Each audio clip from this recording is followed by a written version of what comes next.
ఎకర్కి దాదాపు 4 లక్షలు చేవలకు వస్తుంది. 4 లక్షల రూపాయలు నేను అప్పుడు క్యాల్కులేట్ చేసి చూపెట్టిన పర్ ఎకర్ పర్ ఇది. ఎన్నో తీర్లు ఇది అసాధ్యమైన 10 సార్లు క్యాలిక్యులేట్ చేసిన, ఫిజిక్స్ పెట్టి క్యాలిక్యులేట్ చేసిన, ఎలక్ట్రికల్ ఇంజనీరింగ్ పెట్టి క్యాలిక్యులేట్ చేసిన, ఇరిగేషన్ డిపార్ట్మెంట్ ఎట్లా అంటే క్యాలిక్యులేషన్ నేనే తప్పు చేసిన అని 10 సార్లు 10 డిఫరెంట్ విధానంగా చేసిన. అన్నిట్లో తక్కువ 2.5 lakh rupees పర్ ఎకర్ వస్తుండే. అది కాంగ్రెస్ పార్టీది ప్రాణహిత చేవెళ్ళ. అయితే చేవెళ్ళ కట్ చేస్తే యాక్చువల్లీ నేను బాధపడాలి, ఏంది మా చేవెళ్ళ తీసేసిన కేసు, కానీ బాధపడలేదు. ఎందుకంటే ఆ ప్రాజెక్ట్ అసలే పనిచేయదు. కానీ సంత ఓదిక్కు అప్పటి వరకు నేను 2015 ఇదంతా మీటింగ్ లో అవుతుంటే ఒకటేసారి డిజైన్ ఓవర్ పీరియడ్ మాకు తెలిసింది, మెల్లమెల్ల తెలిసింది. మొదలు కేసీఆర్ గారు ఇంజనీర్స్ కు చాలా మంచి సలహాలు ఇచ్చింది. తర్వాత తుమ్మడాటి కట్ చేసి మేడిగడ్డకు వచ్చే వరకు అప్పటి సంది కొన్ని నేను అడిగేది, నేను అన్ని కూడా ఒప్పుకునేది కేసీఆర్ గారితో. 2 సార్లు నేను అన్నా అది తప్పు అవుతుందేమో, అది ఖర్చు ఎక్కువ అవుతుందేమో అని. దాని తర్వాత నన్ను పిలవడం బంద్ చేసిండ్రు.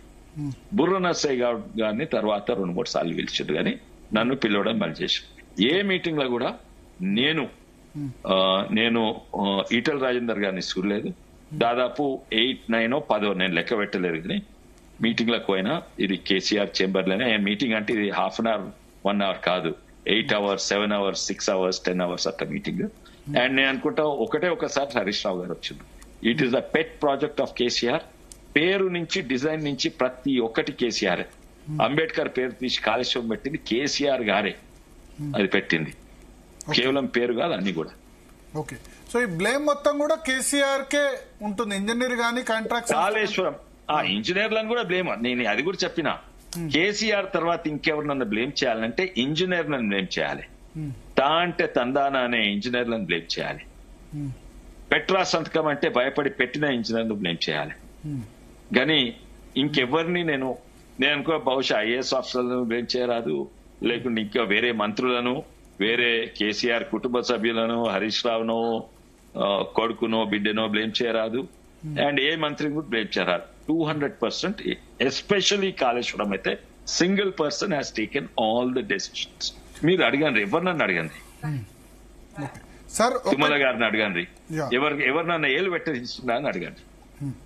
సార్ ఒకటి ఇప్పుడు వాళ్ళు అంటుంది ఏంటంటే ప్రాజెక్టు రీడిజైన్ అన్నది వ్యాప్కోస్ డిజైన్ చేసింది. వ్యాప్కోస్ అంటే కేంద్ర ప్రభుత్వ ఏజెన్సీ, అంటే బీజేపీ నేతృత్వంలో కేంద్ర ప్రభుత్వం ఆ డిజైన్ ను అక్కడ చేయమని చెప్పిందని చెప్పారు. మేడిగడ్డ దగ్గర బ్యారేజ్ కట్టమని చెప్పి డిపిఆర్.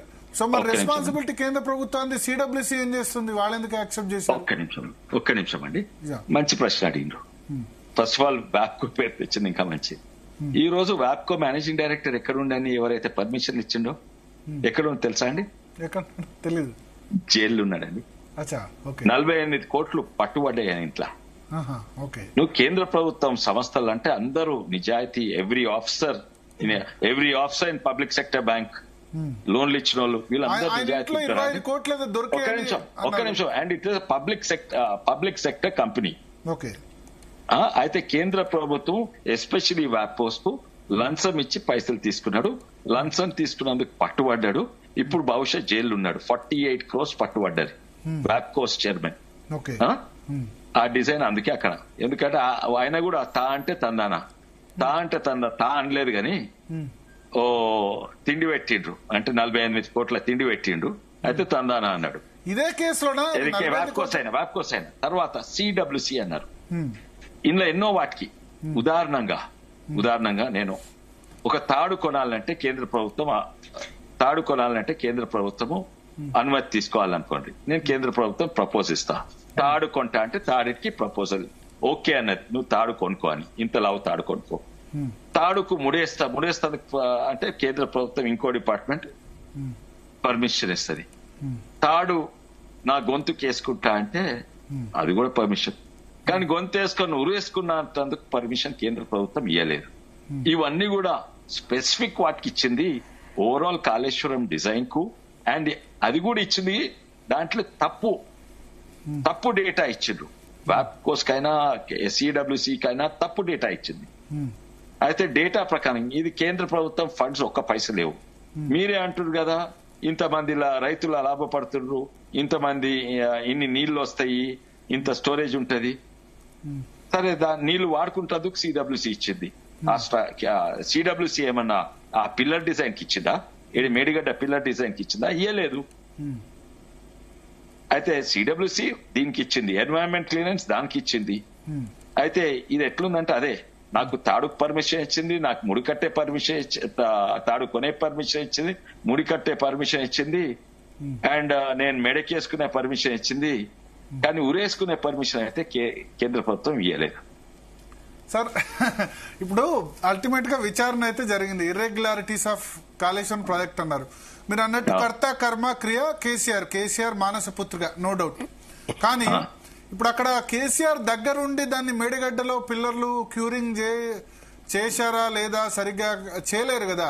అది చేయాల్సింది అక్కడ లోకల్ ఇంజనీర్స్ కదా, ప్లస్ ఆ కాంట్రాక్ట్ సంస్థ కదా. అల్టిమేట్ గా ఇప్పుడు కేసీఆర్ ఎవరు డైరెక్ట్ గా ఇండికేట్ చేయలేరు కదా, కింద నుంచి మొదలు పెట్టుకుంటూ వస్తే కదా. ఒకటి. రెండవది కరెక్ట్, దీనిలో మనీ ట్రయల్ అబ్సల్యూట్లీ కరెక్ట్. ఎందుకంటే కేసీఆర్ ఇంజనీర్ కాదు, ఇంజనీరింగ్ డిజైన్ సంతకం పెట్టింది కేసీఆర్ కాదు, ఆ క్వాలిటీ కంట్రోల్ సంతకం పెట్టింది కేసీఆర్ కాదు. ఇట్లా ఎట్లుందంటే ఫోన్ ట్యాపింగ్ కేసులా కేసీఆర్ చెప్పింది చేసిండు ఆయన. కేసీఆర్ వాడి తెచ్చిన కేసీఆర్ దగ్గర ఎలక్ట్రానిక్స్ సాఫ్ట్వేర్లు ఇవన్నీ ఉన్నాయా? కేసీఆర్ చెప్పాడు అని వాళ్ళు చెప్పారనుకోండి. ఇప్పుడు ఫోన్ ట్యాపింగ్ లో కేసీఆర్ చెప్పాడు అని వాళ్ళు చెప్తే కేసీఆర్ ను కూడా క్వశ్చన్ చేసే అవకాశం ఉందా పోలీస్ ఆఫీసర్? నేను ఎప్పుడు చెప్పినా, నేను చెప్పలేదు అంటాడు. His word versus my word, ఆయన మాట వర్సెస్ నా మాట. సంతకం ఉందా కేసీఆర్ది? అందుకే సర్కమ్స్టాన్షియల్ ఎవిడెన్స్ ఇవన్నీ తీసుకోవాలి.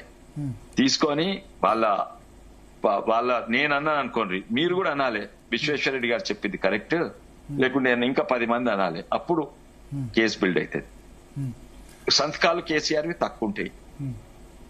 సార్ ఒకటి మీరు అన్నారు, ఈ ప్రాజెక్ట్ మీరు ఒక చాలా ఇంపార్టెంట్ వర్డ్ అన్నారు. ఏంటంటే ఇంతవరకు ఎవరు చెప్పలేదు ఇది కూలిపోయిందే నయమైందని, లేకపోతే ఇంకా తెలంగాణ ఎట్లా సార్ 93,000 కోట్లు ఖర్చు అయింది సార్.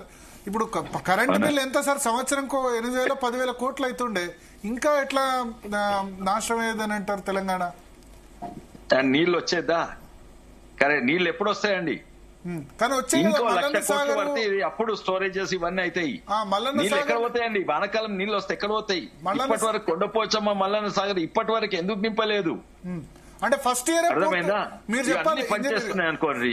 ఫస్ట్ ఇయర్ పూర్తిగా నింపారు కదా, ఫస్ట్ ఇయర్ పూర్తిగా నింపారు కదా, 3-4 సంవత్సరాలు. లేదండి, కొండపోచమ్మ నింపలేదు. మీరు చూడండి డేటా, నింపలేదు.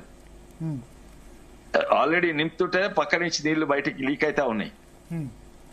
ఇంకోటి నింపుతానికి ఎన్నో ప్రాబ్లమ్స్ ఉండే, technical including engineering, electrical engineering problems ఉండే, పంపింగ్ ప్రాబ్లమ్స్ ఎన్నో ఉండే. నేను డేటా తెప్పించినా ఇప్పటి వరకు కొండపోచమ్మా అంత పనిచేస్తున్నప్పుడే, నేను బాహుబలి పనిచేస్తున్నప్పుడే మల్లన్న సాగర్ నింపారు కదా, కొంత రంగనాయక సాగర్ నింపారు కదా, కొంత నింపిండ్రు. నాకు ఎగ్జాక్ట్ నాకు డేటా తెలియదు. నాకు తెలిసిన మల్లన్న సాగర్ నింపలేదు, కొండపోచమ్మ కూడా నింపిండ్రు. మాక్సిమం